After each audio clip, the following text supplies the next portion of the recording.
Welcome back to Inside the Pride, presented by Soaring Eagle Casino and Resort. I'm now joined by DetroitLions.com writers Tim Twentyman, Mike O'Hara for the season breakdown and a little bit of a look ahead to what's next in the offseason. First off, you guys have covered the Lions for about 90 years between the two of you. Mike's got 80 of those. I was going to say. 89.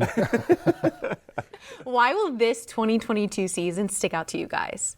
I think to me, it's the way it ended, at Green Bay with everything to play for, the Lions playing for their pride and they're playing for each other and all of that. And they smoked them, really. I mean, 20-16, it was not that close. The better team won that game, no doubt.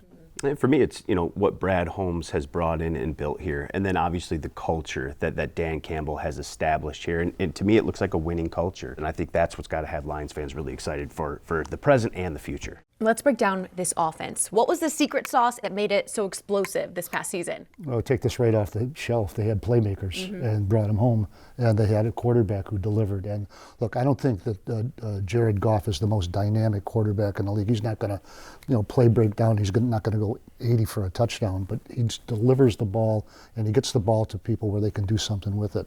And your playmakers can make plays when they get the ball in their hands, and he does that. Looking to the other side of the ball, that defense, it grew the most, mainly because it had to. Who spurred that turnaround for the defensive side of the ball? For me, it's the young guys, right? I mean, you look at all the young guys that were on this defense early in the season, and those young guys grew up. Aiden Hutchinson, you look at the production that he had.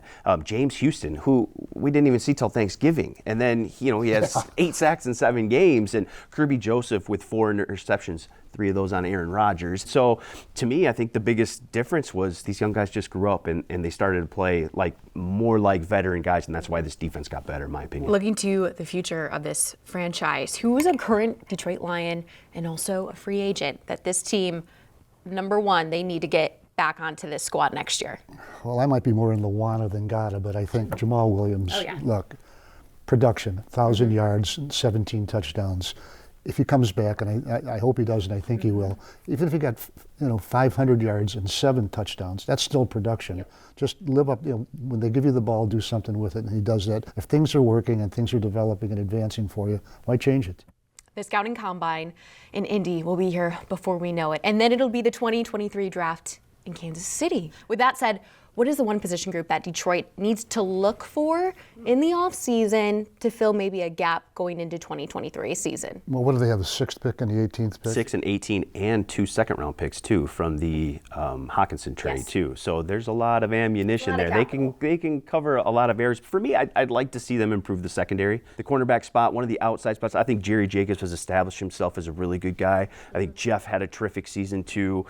They could use maybe a little bit of an upgrade at the nickel spot and some depth at cornerback. I'd like to see them upgrade, really have some stiff competition at safety and cornerback come training camp and the best man win the job, and then they're better in the back end of that defense. Okay, Tim, you mentioned Brad Holmes will make these decisions.